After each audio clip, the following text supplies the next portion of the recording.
Hello friends, வணக்கம் and welcome to my favourite recipes Tamil. இன்னைக்கு ஒரு ஸ்வீட் ரெசிபி பார்க்கலாம். ரொம்ப சூப்பரான அவல் பாயசம் எப்படி செய்யுதுன்னு பார்க்கலாம்.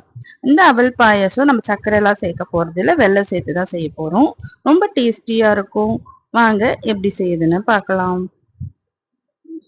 நான் இன்னைக்கு 200 கிராம் வெள்ளை அவல் எடுத்திருக்கேன். நீங்க சிகப்பு அவல்ல கூட இதை செய்யலாம். ஒரு பேன் வச்சுக்கலாம். அதுல 1 டேபிள் ஸ்பூன் நெய் ஊத்திக்கலாம்.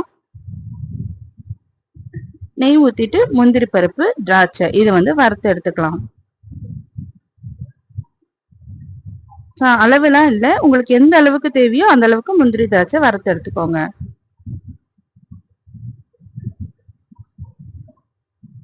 நீங்க அளவு 200 கிராம் அவல் போட்டிருக்கேன். அப்படி இல்லைன்னா 1 கப் அளவுனா 1 கப் அவல் எடுத்துக்கோங்க.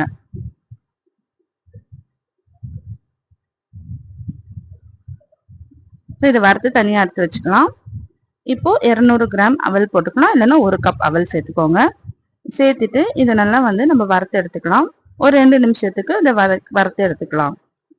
லோ ஃப்ளேம்ல வச்சுக்கோங்க.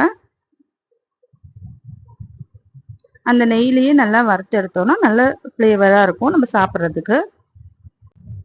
இப்போ நம்ம இதுல பால் ஊத்திக்கலாம்.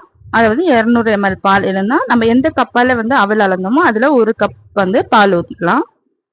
பால் ஊத்திட்டு நல்லா அவல் அதுல வேகணும். ஸோ ஒரு 5 நிமிஷத்துக்கு இது நல்லா வேகட்டும்.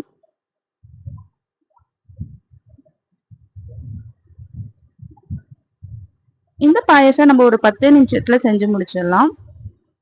ஒரு 5 நிமிஷம் இது நல்லா வெந்தப்புறமா நம்ம வெல்லம் நான் இன்னைக்கு ஒரு 150 கிராம் வெல்லம் தண்ணி ஊத்தி கரைச்சி வச்சிருக்கேன். அதையும் சேர்த்துக்கலாம். அதாவது கப் அளவுல 3/4 கப் வெல்லம் தண்ணி ஊத்திக்கலாம். இப்போ லோ ஃப்ளேம்ல வச்சுக்கலாம். நம்ம வெல்லம் சேர்த்த அப்புறமா அது திரிஞ்சு போகிறதுக்கு வாய்ப்பு இருக்கு. அதனால லோ ஃப்ளேம்ல வச்சுக்கோங்க. ஒரு 5 நிமிஷத்துக்கு லோ ஃப்ளேம்ல வச்சுட்டு நல்லா வெல்லம் அந்த அவல் எல்லாம் சேர்ந்து வந்த அப்புறமா நம்ம ஆஃப் பண்ணிடலாம். ஸ்டவ் ஆஃப் பண்ணிட்டு ஏலக்காய் பவுடர் சேர்த்துக்கலாம். நம்ம வறுத்து வச்சிருக்க முந்திரி பருப்பு, திராட்சை சேர்த்துக்கலாம். எல்லாத்தையும் சேர்த்துட்டு நம்ம இப்போ சர்வ் பண்ணிக்கலாம். அவ்வளவுதாங்க, சூப்பர் அண்ட் டேஸ்டியான அவல் பாயசம் ரெடி ஆயிடுச்சு. ஸோ நீங்களும் இதை ட்ரை பண்ணி பாருங்க. ட்ரை பண்ணிட்டு எப்படி இருந்ததுன்னு கமெண்ட் பண்ணுங்க.